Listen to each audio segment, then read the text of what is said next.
വിശുദ്ധ മത്തായി അറിയിച്ച നമ്മുടെ കർത്താവ് മിശിഹായുടെ പരിശുദ്ധ സുവിശേഷം 21-ാം അധ്യായം 1 മുതൽ 17 വരെയുള്ള തിരുവചന ഭാഗങ്ങൾ.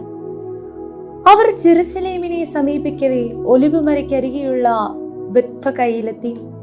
അപ്പോൾ യേശു തന്റെ 2 ശിഷ്യന്മാരെ ഇപ്രകാരം നിർദ്ദേശിച്ചയച്ചു: എതിരെ കാണുന്ന ഗ്രാമത്തിലേക്ക് പോവുകയും അവിടെ ഒരു കഴുതയെയും അടുത്തതിന്റെ കുട്ടിയെയും കെട്ടിയിട്ടിരിക്കുന്നത് ഉടനെ നിങ്ങൾ കാണും.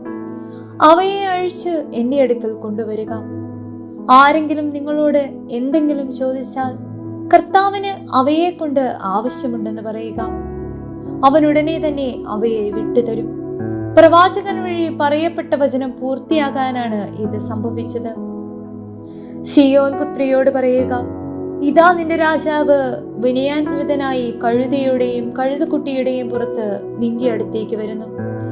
ശിഷ്യന്മാർ പോയി യേശു കൽപ്പിച്ചതുപോലെ ചെയ്തു.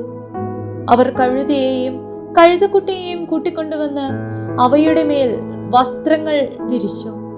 അവൻ കയറിയിരുന്നു.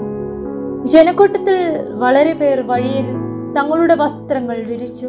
ചിലരാകട്ടെ വൃക്ഷത്തിൽ നിന്നും ചില്ലകൾ മുറിച്ച് വഴിയിൽ നിർത്തി. യേശുവിന് മുൻപിലും പിന്നിലും നടന്നിരുന്ന ജനങ്ങൾ ആർത്തു വിളിച്ചു, ദാവീദിന്റെ പുത്രന് ഹോസാന, കർത്താവിന്റെ നാമത്തിൽ വരുന്നവൻ അനുഗ്രഹീതൻ, ഉന്നതങ്ങളിൽ ഹോസാന. അവർ ജെറുസലേമിൽ പ്രവേശിച്ചപ്പോൾ നഗരം മുഴുവൻ ഇളകി വശരായി. ആരാണിവൻ എന്ന് ചോദിച്ചു. ജനക്കൂട്ടം പറഞ്ഞു, ഇവൻ ഗലീലയിലെ നസ്രത്തിൽ നിന്നുള്ള പ്രവാചകനായ യേശുവാണ്. യേശു ദേവാലയത്തിൽ പ്രവേശിച്ച് അവിടെ ക്രയവിക്രയം ചെയ്തുകൊണ്ടിരുന്നവരെയെല്ലാം പുറത്താക്കി.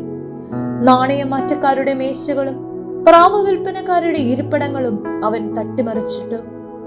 അവൻ അവരോട് പറഞ്ഞു, എന്റെ ഭവനം പ്രാർത്ഥനാലയം എന്ന് വിളിക്കപ്പെടും എന്ന് എഴുതപ്പെട്ടിരിക്കുന്നു. നിങ്ങളോ അതിനെ കവർച്ചക്കാരുടെ ഗുഹയാക്കുന്നു. അന്ധന്മാരും മുടന്തന്മാരും ദേവാലയത്തിൽ അവന്റെ അടുത്തെത്തി. അവൻ അവരെ സുഖപ്പെടുത്തി. അവൻ ചെയ്ത വിസ്മയകരമായ പ്രവൃത്തികളെല്ലാം ദാവീദിന്റെ പുത്രന് ഹോസാന എന്ന് ഉദ്ഘോഷിച്ച് ദേവാലയത്തിൽ ആർപ്പു വിളിച്ചിരുന്ന കുട്ടികളെയും കണ്ടപ്പോൾ പ്രധാന പുരോഹിതന്മാരും നിയമജ്ഞരും രോക്ഷാകുലരായി. അവർ അവനോട് പറഞ്ഞു, ഇവൻ എന്താണ് പറയുന്നതെന്ന് നീ കേൾക്കുന്നില്ലേ? യേശു പ്രതിവചിച്ചു, ഊവ്, ശിശുക്കളുടെയും മുലകുടിക്കുന്നവരുടെയും അധരങ്ങളിൽ നീ സ്തുതിയൊരുക്കി എന്ന് നിങ്ങൾ ഒരിക്കലും വായിച്ചിട്ടില്ലേ? അനന്തരം അവൻ അവരെ വിട്ട് നഗരത്തിൽ നിന്ന് ബെഥാനിയയിലേക്ക് പോയി അവിടെ താമസിച്ചു.